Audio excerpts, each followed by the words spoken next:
وبعث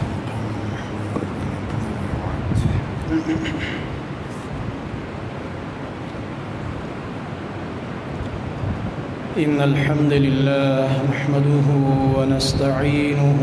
ونستغفره ونعوذ بالله من شرور أنفسنا ومن سيئات أعمالنا من يهده الله فلا مضل له ومن يضلل فلا هادي له وأشهد أن لا إله إلا الله وحده لا شريك له وأشهد أن محمدًا عبده ورسوله أما بعد فإن خير الحديث كتاب الله وخير الهدي هدي محمد صلى الله عليه وسلم وشر الأمور محدثاتها وكل محدثة بدعة وكل بدعة ضلالة وكل ضلالة في النار. أعوذ بالله السميع العليم من الشيطان الرجيم من همزه ونفخه ونفثه. والسابقون الأولون من المهاجرين والأنصار والذين اتبعوهم بإحسان رضي الله عنهم ورضوا عنه وأعد لهم جنات تجري تحتها الأنهار خالدين فيها أبدا ذلك الفوز العظيم. ده محمد رسول الله صلى الله عليه وسلم اولنی ملګری چې هغه مهاجرین صحابه او په مکه کې په اول د مشکلاتو په وخت کې په خوږ نبی صلی الله علیه وسلم باندې ایمان راوړو. تیر خطبه کې دا غي مختصره تذکره مونږ وکړله چې دیار لسکاله ډیر د تکلیفونو او د مشقتونو دورو او بیا دا غینه بعد چې کله رسول الله صلی الله علیه وسلم مدینه ته هجرت کو فرمایلو نو هغه صحابه چې په مدینه کې وو دي مؤمنانو لا او د الله خوږ نبی صلی الله علیه وسلم ته او د ټولو مهاجرینو ته په خپل علاقو ملکونو کې پناه ورکړه او د ورورولۍ او د مؤاخات او مظاهره هغه ښکارا کړل او اخلاص او ایثار خپل ځان لوګي سره مخامخ کړي تند سره او مهاجر صحابي له خوراک او رهایش او سہولتونه ورکړي دي. دغه خلکو ته په تاریخ کې انصار ویل کېږي. انصار الله اکبر. د الله د نبی ور سره دومره مینه وا د مدینه د انصار سره وې د مدینه خلکو ستاسو په دې دین غیرت ستاسو زما او زما د مرګرو سره د محبت او دا چې په خپل ملک او وطن کې دا زیرا کړو د الله په دینم غیرت وکړو او د دې لپاره جهادونه بیا وکړل مالونه او جانونه قربان کړو. ستاسو سره زما دومره محبت دی چې خلق په لار رواني او ټول دنیا په یو طرف روان شي او تاسو انصار زو ګورم چې په دې بل طرف رواني د غرب په یو وادي کې رواني نو زستاسو د الله رخوا خوم چې په کومه لار تاسو رواني. الله اکبر. دین د دې د قدر او قیمت اندازه لګيږي چې د محمد رسول الله صلی الله علیه وسلم په دې زړه کې د خپل ملګرو د انصارو د مدینه سره څومره محبت دی. اغه لارې خوخه د چې په کومه لار باندې دوی روان دي استاسو باندې زما دون د سترګې خوږی لګيږي چې اغه لار زما خوخه چې په کومه لار تاسو رواني زویم چې زره دوی په دې لار دوی سره روان وي او ملګری وي او دې انصار ته د انصار لقب ولې ملوش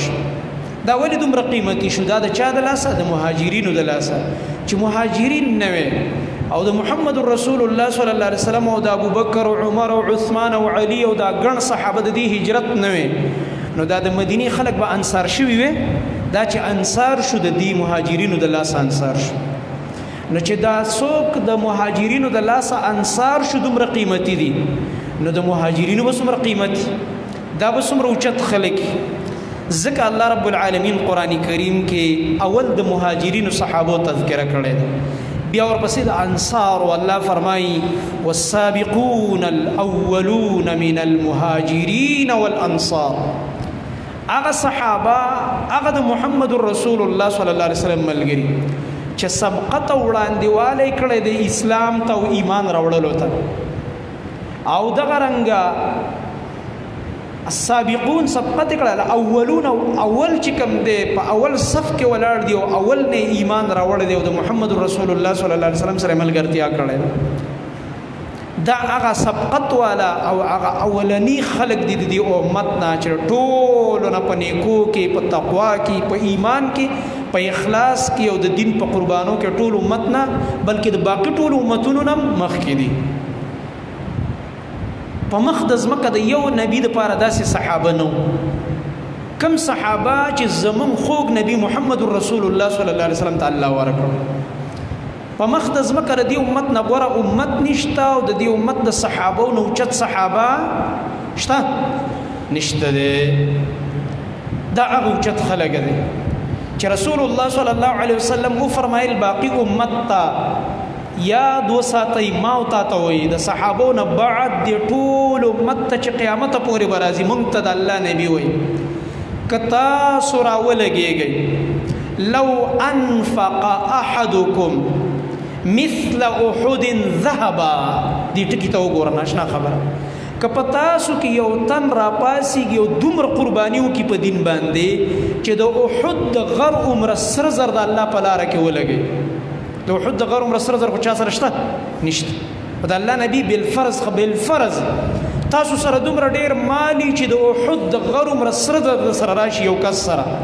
او دا کس راولګي دا ټول د احد د غر عمره سونه د چا په لاره کې ولګي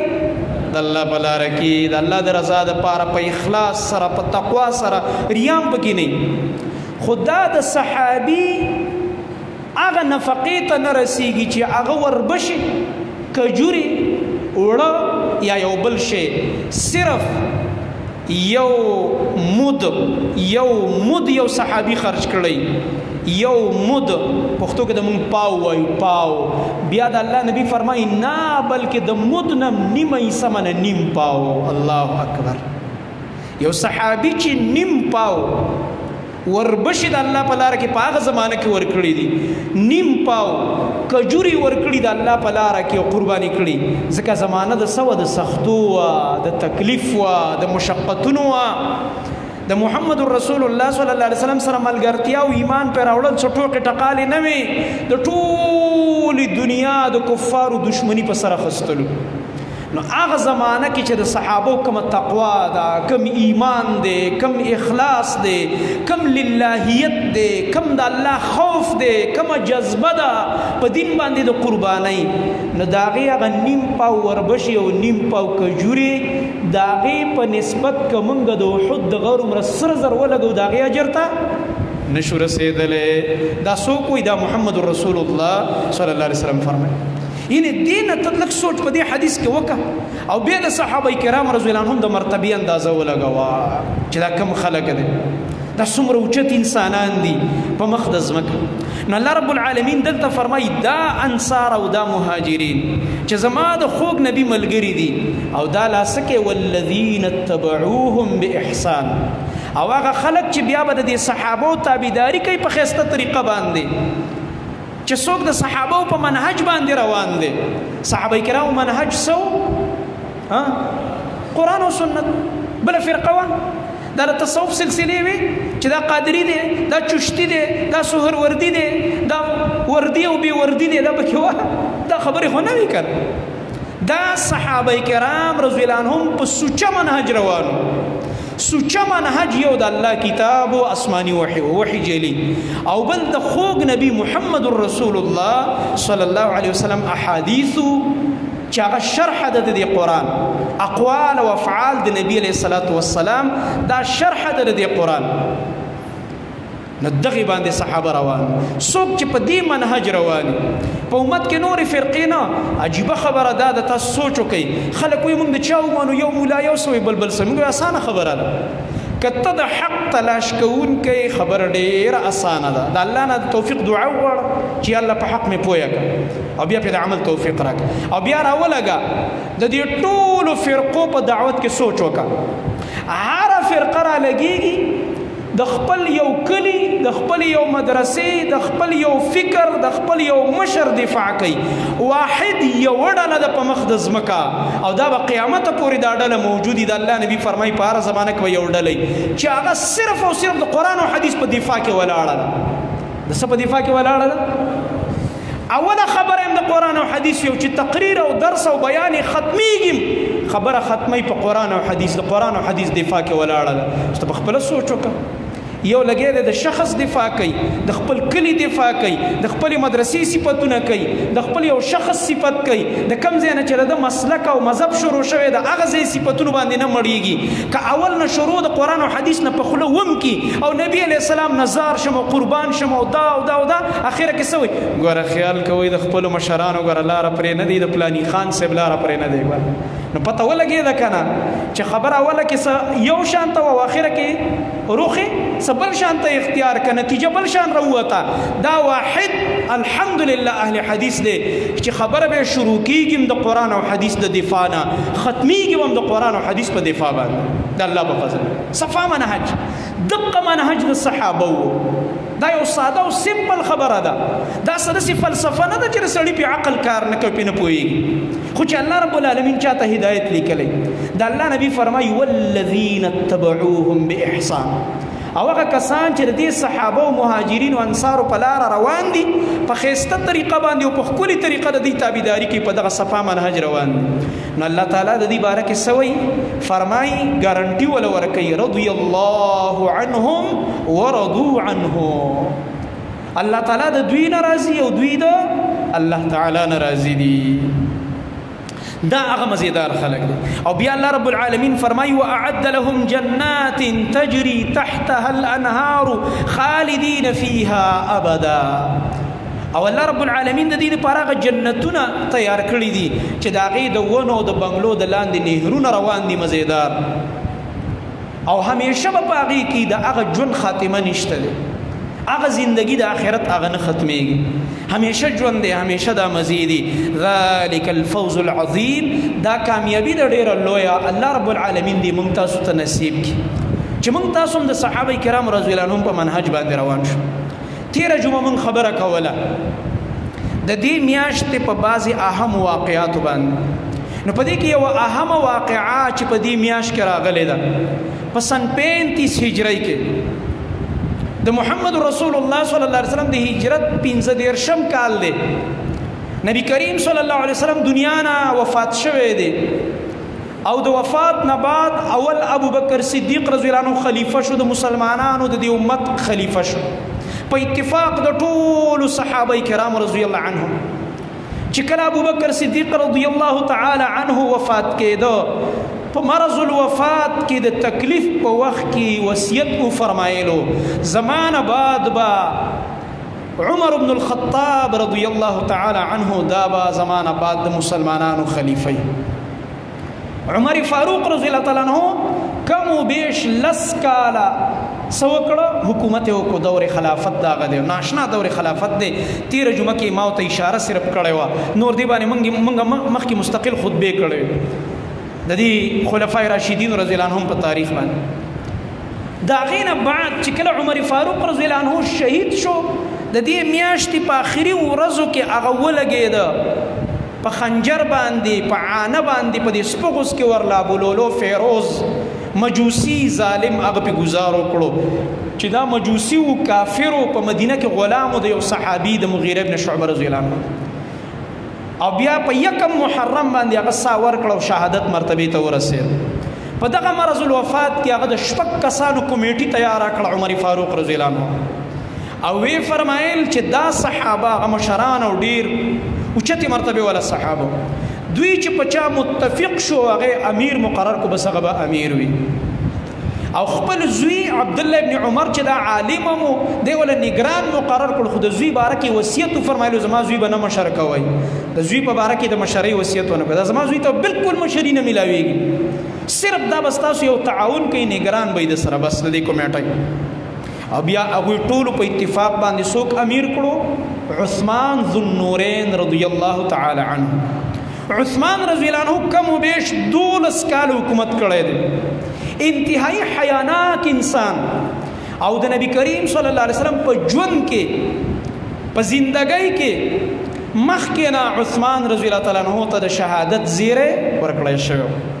عمر رضی الله عنه ته ورکړی شوی او د ته ورکړی شوی. د عمر رضی الله عنه د شهادت پیشنګویم نبی علیہ السلام فرمایلی و چې دا به د فتنو مخې ته یو دروازه دا عمر، دا به یو دروازه او دا دروازه به کولاویږي نه، دا به ماتیږي. د ماتېدو کې اشاره دغه شهادت ته وه. او چې کله دا دروازه ماته شوه بیا به په دې امت داسې فتنې راځي چې هېڅوک به مقابله نشي کولی، وینې به تویږي. مطلب دا دی چې کله د عمر رضی الله عنه دور خلافت ختم شو نو د عثمان رضی الله تعالی عنه وینه به توی شي او بیا به دې امت کې د یو بل وینې تویي. همداسې او تر ننه پورې را روانې دي که نه دي را روانې، د یو بل وینې تویي مسلمان. هغه مظلومانه شهادت چې عثمان رضی الله عنه ته نبی علیہ السلام مخکې نه پیشنګویي کړې وه، اے عثمان تا ته به الله تعالی یو لباس در واچوي، تا ته به الله تعالی یو جامه در واچوي. دې کې اشاره خلافت ته وه، یعنې ته به د دې امت امیر جوړېږي. خلک به راولګي تا نه به دا جامه ویستل غواړي چې وباسه دا کمیس، خو ته به دا کمیس نه وباسې، معنا دا د حکومت به نه پرېږدې، ته به یې لایق یې په هغه وخت کې. اگر چې تاریخ وګورئ او دا تاریخ نه دی، دې ته به زمونږ شیخ صاحب رحمه الله، شیخ القرآن علامه سید عبدالسلام رحمه الله، هغه به فرمایل دا تاریخ دی. تاریخ منه دا تیاری دي. په تیارو کې په صحابه کرامو رضی الله عنهم پسې ډېرې کنځلې شوي دي. موږ ستا تاریخ ومنو که دا رڼا قرآن ومنو، موږ دا رڼا قرآن منلی دی. دا قرآن د صحابه کرامو رضی الله عنهم په ایمان، په تقوا، په للهیت، په اخلاص او د جنت په زیری موږ ته ګواهي کوي. او قرآن موږ ته وایي رحماء بینهم، دا خپل منځ کې رحم والو. او ته راته په تور تاریخ کې دا وې چې نه تاریخ لیکلی دي چې صحابو یو بل باندې لعنتونه ویل، نعوذ بالله. نه تاریخ لیکلی دي چې صحابه کرامو یو بل سره دشمني وه. موږ دا تاریخ او تیاری د ځان سره سنبال کړو. د قرآن په مقابل کې موږ تاریخ ته اهمیت نه ورکو. هغه عثمان رضی الله عنه نبی علیہ السلام ته فرمایي ګوره دا کمیس به نه وباسي، خلک به یې د نه وښکل غواړي. او فتنه بیا جوړه شوه. څنګه چې نبی علیہ السلام فرمایلي ته به په بلوا کې ګیرېږي عثمانه، او دا عثمان ځان نه خبر نه دی. او نبی علیہ السلام د خولې مبارکې نه دا خبره راووته. څنګه دا چې ته یو قصه واوري په حدیث د بخاري کې راغلی، نور محدثینو هم راوړې ده، نو بیا ته په دې پوهېږي. ابو موسی اشعری رضی الله عنه فرمایي یو ورځ ما په زړه کې دا سوچ وکړو، الله اکبر څه خوش قسمته خلک چې نن به زه ټوله ورځ د خوږ نبی صلی الله علیه وسلم خدمت ته ورکوم. یعنې نن ورځ زما د نبی علیه السلام په نوم آج کا دن محمد رسول الله صلی الله علیه وسلم کے نام دغه خو به صحابه روزانه میلاوېده، مونځ کې به میلاوېده، نور موقعو کې درسونو کې به. خو په دې ورځ د دا اراده وکړه نن به زه ټوله ورځ د خوږ نبي صلی الله علیه وسلم په خدمت کې تېروم. ګرځېدم د الله په نبي پسې تپوس کوم چېرته دی، کور کې هم نشته، مسجد ته راغلم هلته هم نشته. نو ما ته پته وه چې کله کله نبي کریم صلی الله علیه وسلم داسې ځان له ځایونو ته ځي، باغ ماغ ته، داسې به نبي علیه السلام کله چې کتل مې رسول الله صلی الله علیه وسلم یو باغ کې تشریف فرماو او د یو کوی په غاړه باندې ناست دی خوږ نبی صلی الله علیه وسلم. زه ورغم سلام مې عرض کړ. ابو موسی اشعری رضی الله عنه ته نبی علیه السلام فرمایي ابو موسی څنګه دې راتګ وکړلو؟ زما خواته راغی، وایي د الله نبي نن مې اراده کړې ده نن ټوله ورځ ستاسو خدمت کې تېروم. الله نبی کریم صلی الله علیه وسلم ته وفرمایل چې زما خدمت کې زه په دې باغ کې یم او د باغ په دروازه باندې ډیوټي وکالته ودرېږه چې ما اجازت نه کړې باغ ته به څوک نه را پرېږدي. دا قانون دی، ادب دی. دا ادب صحابه کرامو کې نن سبا موږ ګرځي ته بې اجازته ور روان نیغ ور روان. دا طریقه غلطه ده، دا د بې ادبو خلکو د بې نظمو خلکو طریقه ده. صحابه کرامو د قرآن کې هم دا آداب ذکر دي، قرآن کې هم دا آداب ذکر دي. چېرته ځي اجازت طلب کړه او دغه رنګه د اجازت نه بعد یو ځای ته ورشه. کیدای شي یو سړی مصروف یا نه غواړي چې دې وخت کې څوک راشي یا چا سره خاص مشوره یي، څه خبره یي، چا له ټیم ورکړی. دا د دنیا اصول دي، دا یادول موږ له پکار. نو نبی علیہ السلام ته فرمایي ابو موسی په دې دروازه ودرېږه چې څوک راتله اول به د نوم تپوس کې ماله به راځي چې فلانې دی چې مې اجازت کو را پرېږدې به او چې مې اجازت نه کو ما ته به نه را پرېږدي. بس وایي ما چې ښه دروازه باندې ودرېدم د باغ دروازه مې بنده کړه. چې ګورم دروازه وټکېده ما आवाज ورکړو د باغ نه چې بهر په دروازه باندې څوک دا دروازه وهي څوک وای ما ته د بهر نه وای ابو بکر صدیق یم ابو بکر یم ما چې خجی لک صبر وک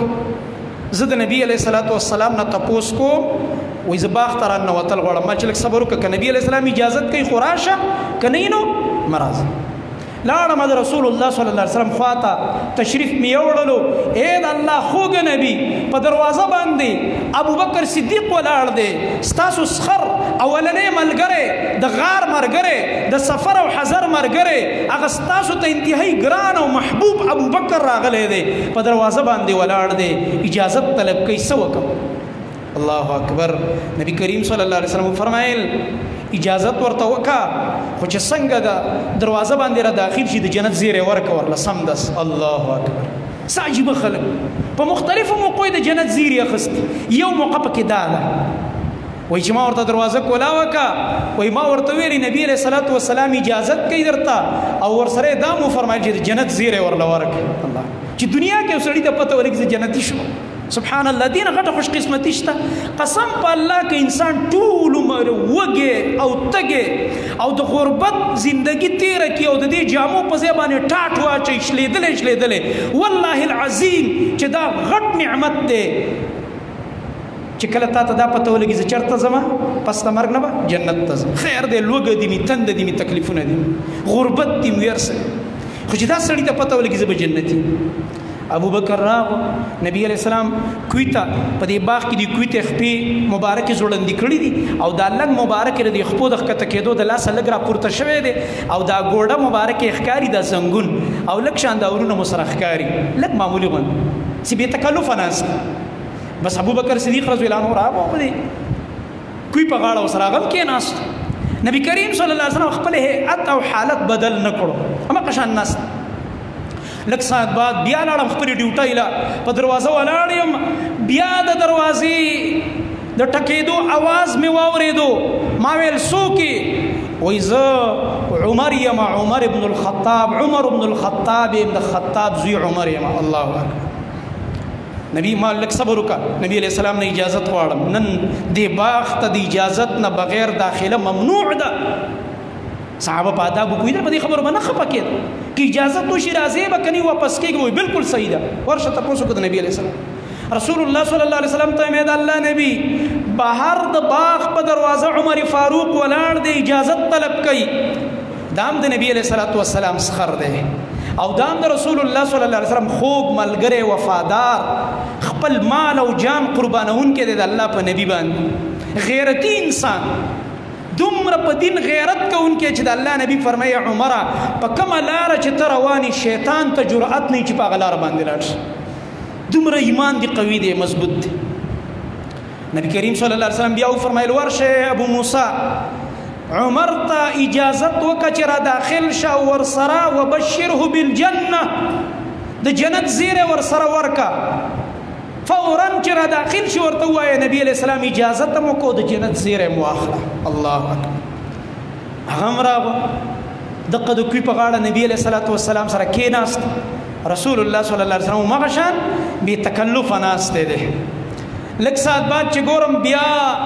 د باغ دروازه باندې د ټک ټک आवाज راځي او ما ته پوسو کو سوکي وای ز عثمان یم او بعضی روایتو کې راځي چې دته دا پته نه و چې څوک دی خو دې راغوی د الله نبی بل کس په دروازه باندې بهر ولاړ دی اجازت طلب کوي رسول الله صلی الله علیه وسلم فرمایل ورشه دته اجازت ورکا ورته چې را داخل شه خدله د جنت نذیر سره یو خبره بل وکا دته یو خبره بل وکا وبشره بالجنه مع بلوى ستصيبه الله اکبر دا کوم کس چې اوس په دروازه بهر ولاړ دی د باغ د توایا را داخل شي اجازه وکړو نبی صلی الله علیه وسلم د جنت زیره واخله خو سره د امتحان او مصیبت نه واخله الله یعنی تبا جنتی خو پتا باندې به د خپل شهادت نمخ کې سره راځي تا باندې یو مصیبت راځي، په تا باندې یو غټ امتحان راځي، په تا باندې به بلوایان راځي، بلوه به در باندې کوي، باغیان به در باندې حمله کوي. الله اکبر. وایي چې کله ما دروازه کولا وکړه فاذا هو عثمان بن عفان، چې ومې کته عثمان بن عفان ولاړ دی. وایي ما ورته ویلې رسول الله صلی الله علیه وسلم درته اجازه وکړو چې باغ ته داخل شه، خدای مو فرمایل چې دله د جنت زیری ورکه، ورته وایي چې تا باندې یو مصیبت امتحان راځي. هغه امتحان چې په تا تیر شي هغې نه بعد به ستا وینه تویه شي شهادت، او بیا به ته جنت ته ځې. الله اکبر. عثمان رضی الله تعالی عنه را داخل شي،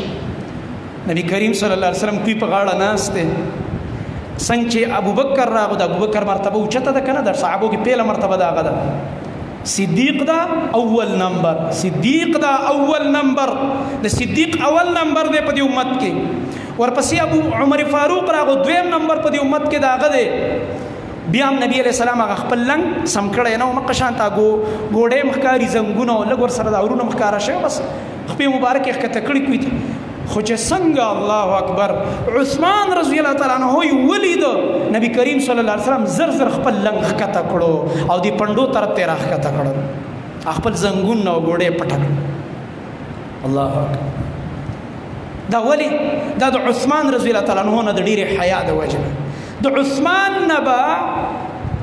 رسول الله صلی الله علیه وسلم هم حیا کوله. عثمان ذو النورین رضی الله تعالی عنه هغه ناشنا صحابي. او دغه شانته واقعه ټیم څه دی لږ یو ګړی راکړه، دغه شانته واقعه صحیح ده په ټیم، دغه شانته واقعه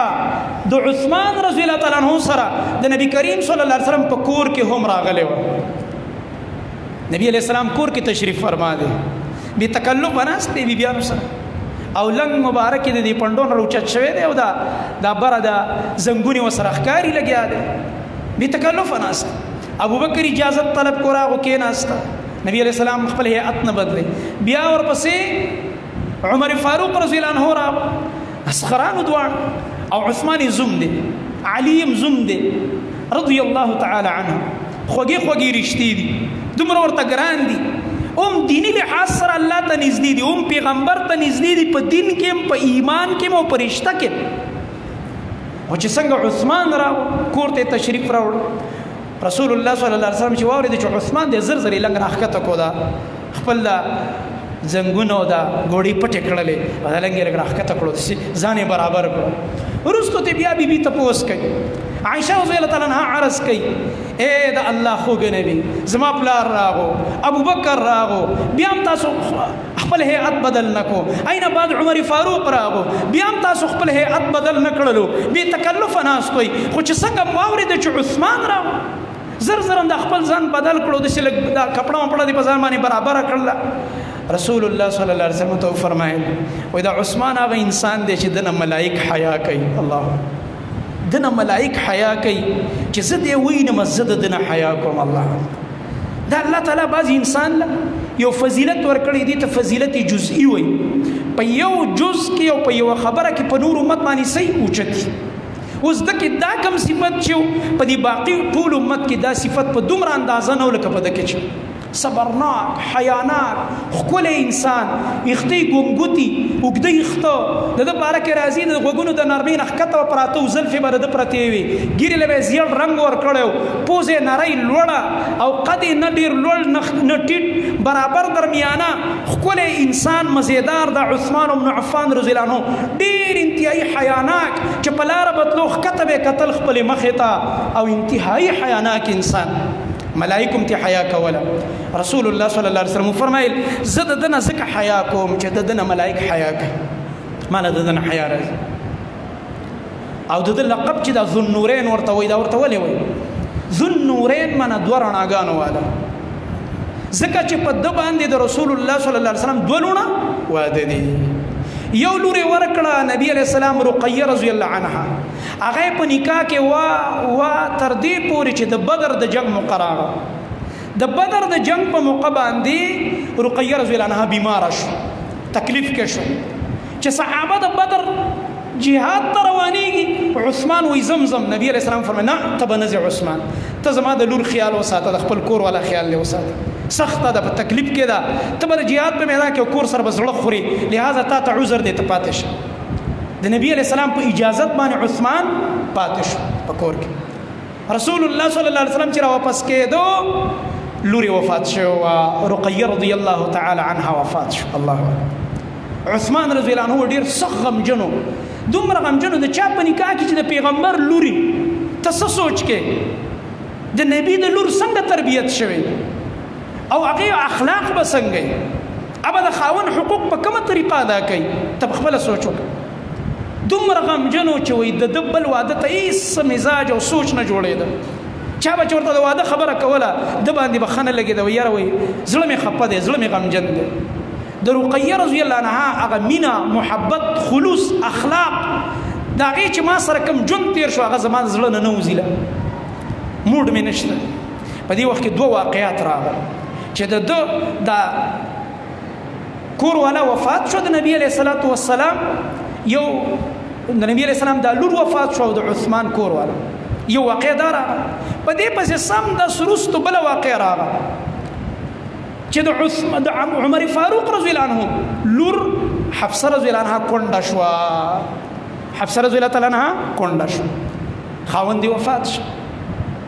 نو په دې کې عمر فاروق رضی الله عنه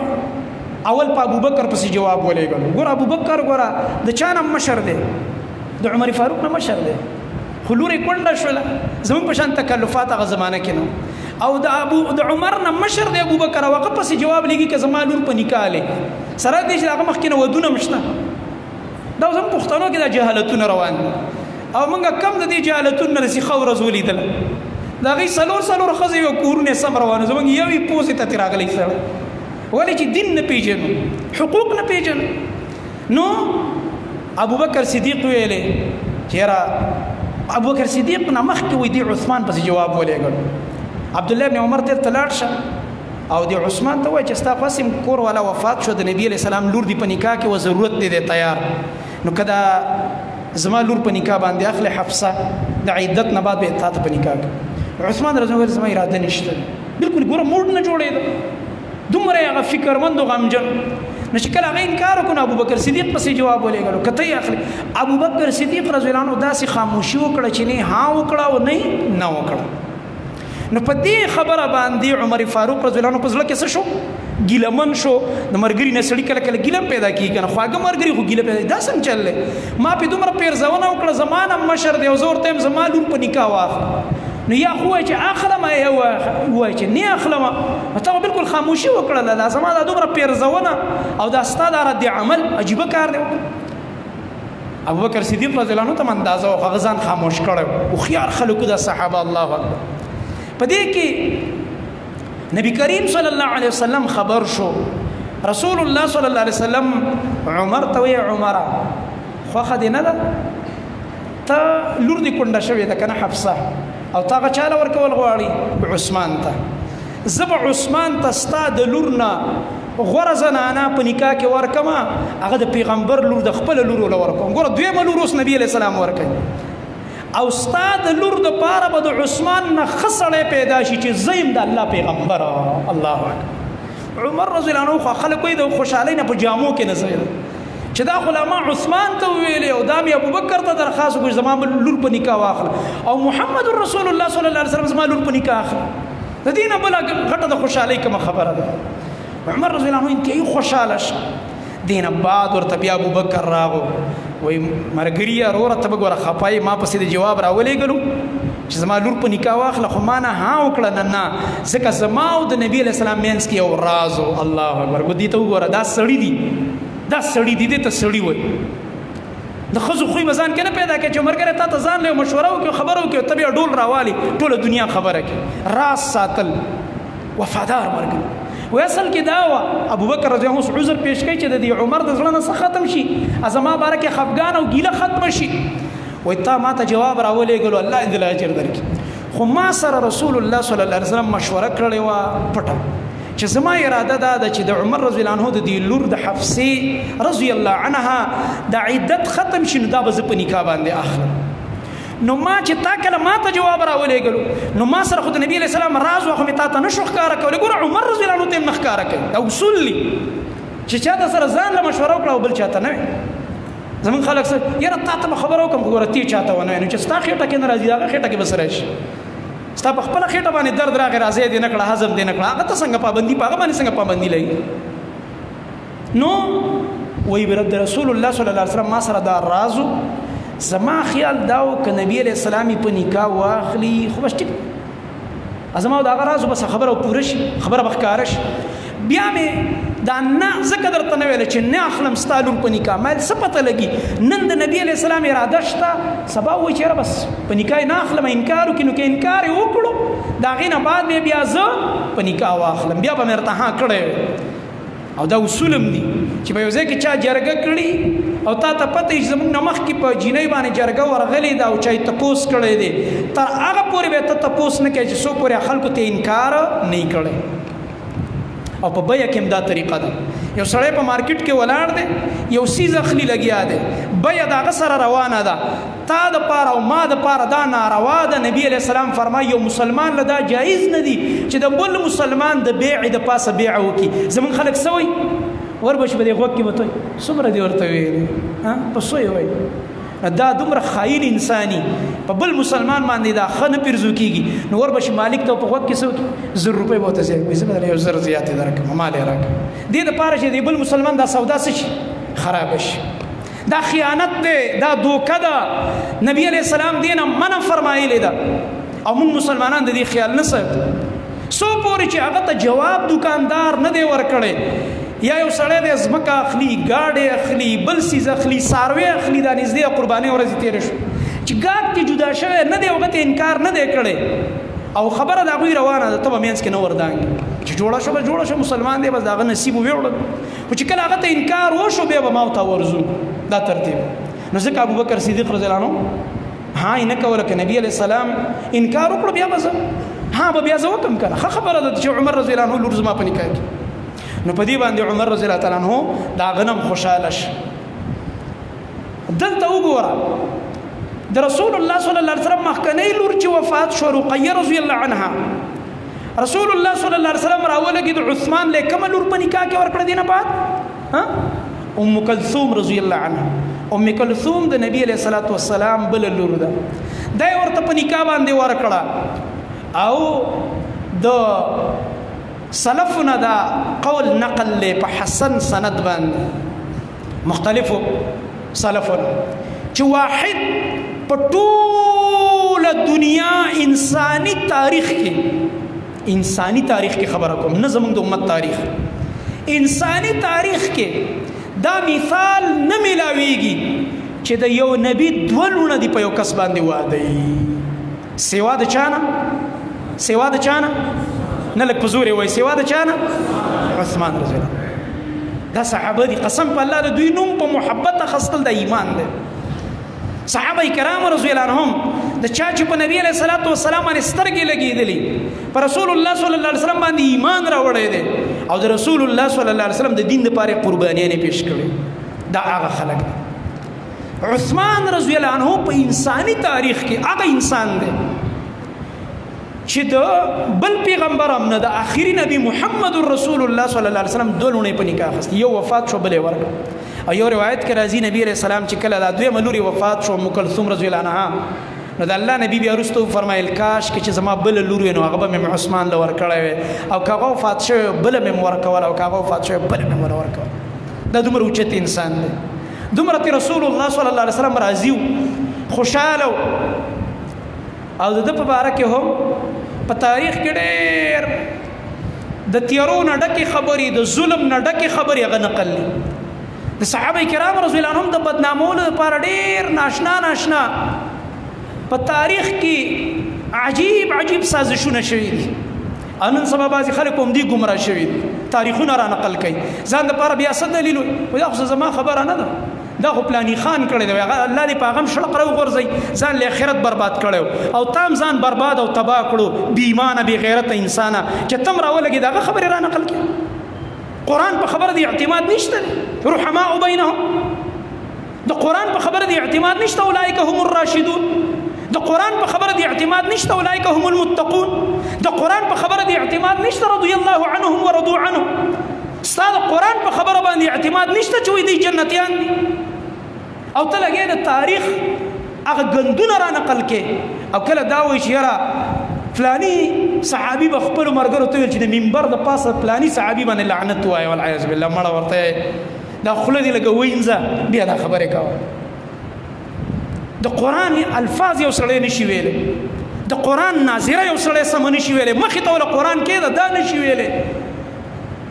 او مخې ته ورته عربي کتاب کېده دا نشي پړاوولی او دی رالګېږي د صحابه کرام رضی الله عنهم په باره کې خبرې کوي د خپل ایمان خیر دی وغواړه بیا په دې اوچتو خلکو پسې خولې وازوه قسم په الله دا هغه خلک دی چې الله رب العالمین معیار د هدایت ګرځولی معیار د ایمان یې ګرځولی دی او الله رب العالمین قرآن کې دا اعلان فرمایلی دی فإن آمنوا بمثل ما آمنتم به فقد اهتدوا اے صحابه واورئ که د دنیا دا نور خلک داسې ایمان راوړي لکه تاسو چې راوړی دی تاسو چې څنګه وفاداري کړې ده تاسو په کومه طریقه توحید منلی دی د محمد رسول الله صلی الله علیه وسلم د سنتو اتباع هم کړی ده په قرآن باندې هم عمل کړی دی په حدیثو باندې هم عمل کړی دی داسې ایمان که د دنیا د نورو خلکو راوړو فقد اهتدوا یقیني هدایت والا بشي چې ستاسو په شان ایمان نه راوړی هدایت والا نشي جوړېدلی زمونږ د ایمان او د هدایت دپاره الله رب العالمین معیار صحابه ګرځولی دي او موږ لګیو د هغې په باره کې به د تاریخ خبرې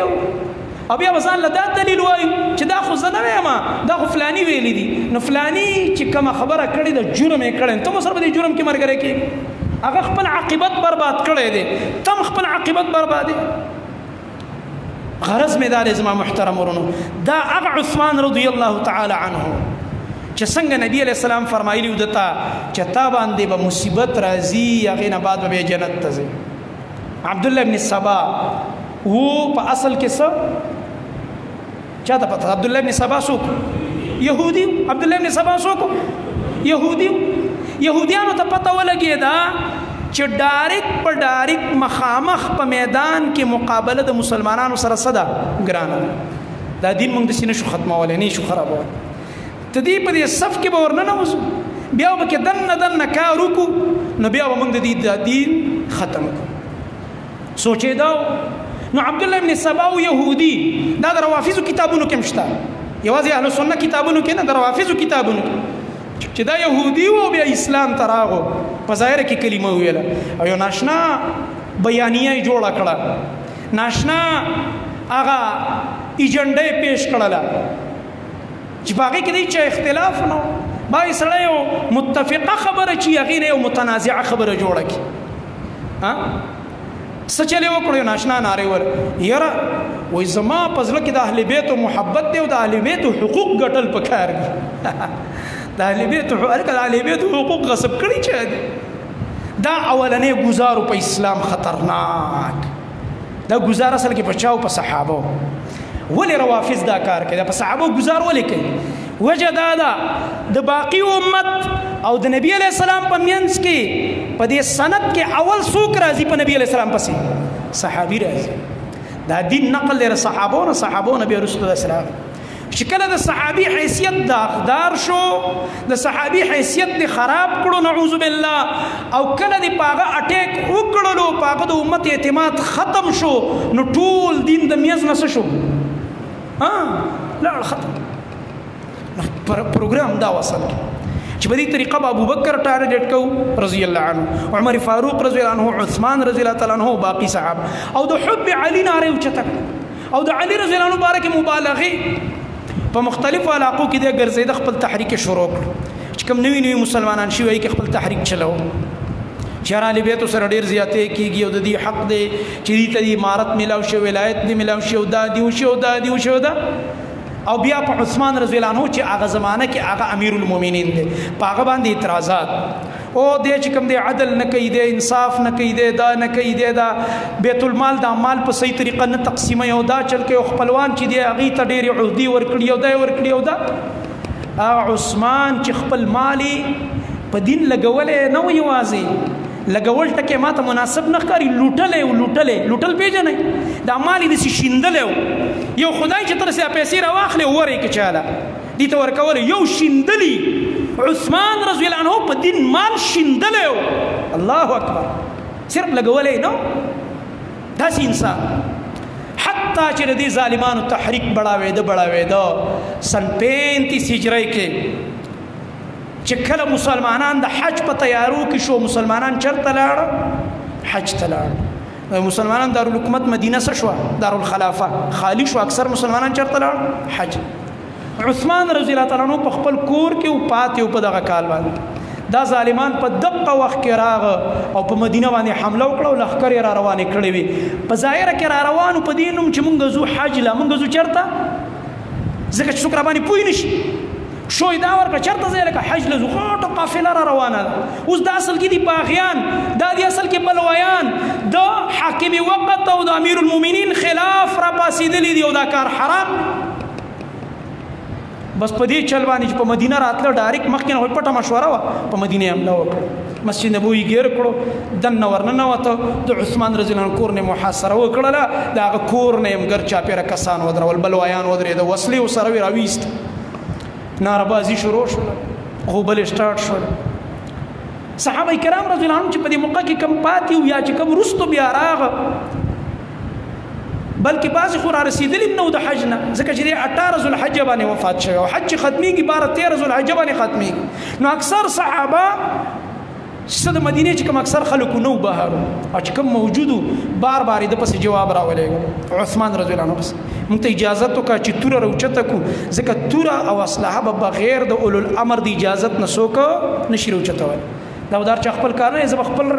خوښه کوم او ټوپک به راوچتم او ډز ډوز به مې جوړ کړی تا به خپل نه دا اسلام کې نشته اسلام خو منظم دین دی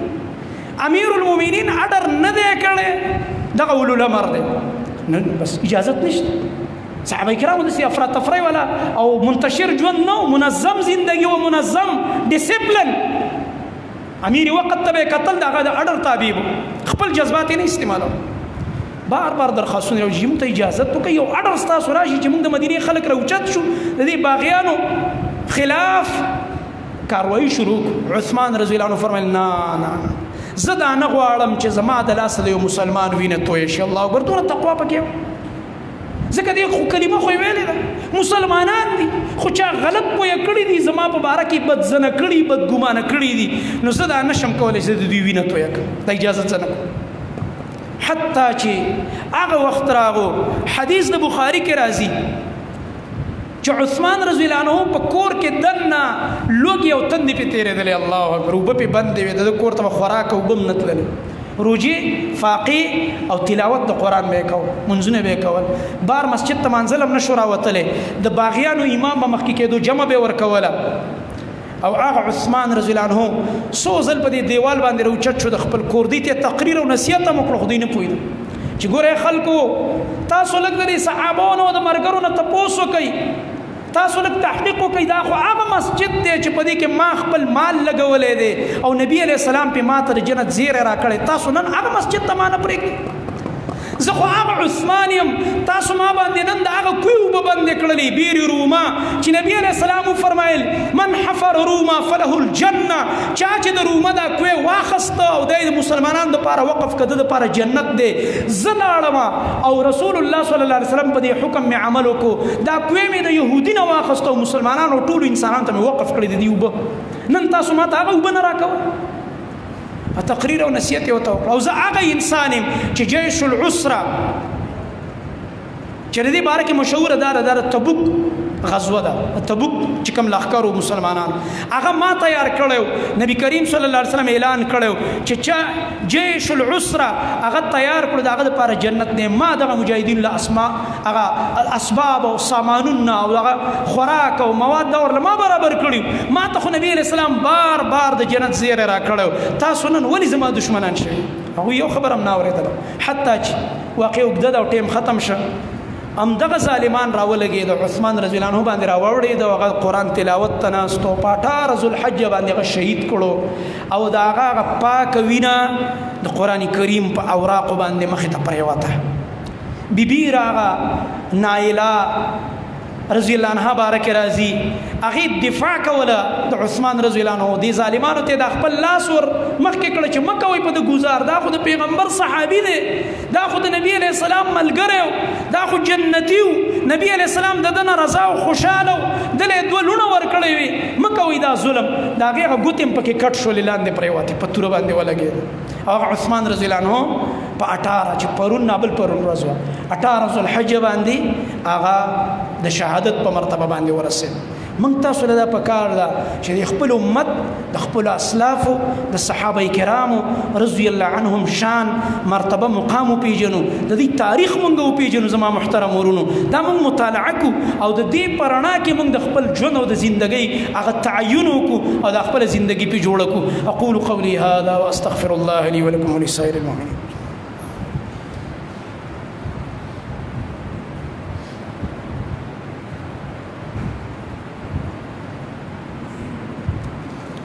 إن الحمد لله نحمده ونستعينه ونستغفره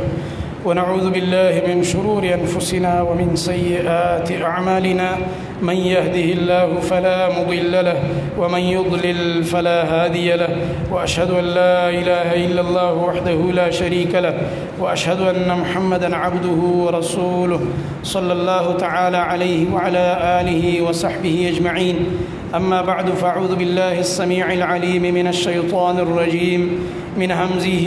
ونفخه ونفثه لقد كان لكم في رسول الله أسوة حسنة دا یو ملګری سوال کوي تاسو د چا په مذهب یې مونږ په مذهب د خپل خوږ نبی محمد رسول الله صلی الله علیه وسلم باندې په کوم مذهب چې صحابه کرام رضی الله عنهم روان په کوم مذهب چې زموږ د امت اسلاف او هغه مذهب د دوه سيزونو جوړ قرآن او حدیث نه والحمدلله على ذلك د قسم مذهب دی او نوم دی اسلام ان الدين عند الله الاسلام پتن لګی تاسو د سوال څه مقصد تاسو سوال تاسو او دا یو ملګری وي زما امتحان شروع دی دعا وکي دا بل ملګری وي چې زمونږ اورور په هسپتال کې داخل دی دعا وته وکي الله رب العالمین دې ټول مسلمانان کامیاب کړي او الله دې بیمارانو له شفای کامله ورکړي او الله رب العالمین دې څومره امتحانونه ازمایښونه دي په مسلمانانو باندې دا ټول دې الله رب العالمین ختم کړي دا باقي سوالونه چې کوم دي بیا ان شاء الله تعالی جواب په بل موقع کې صفونه برابر کړي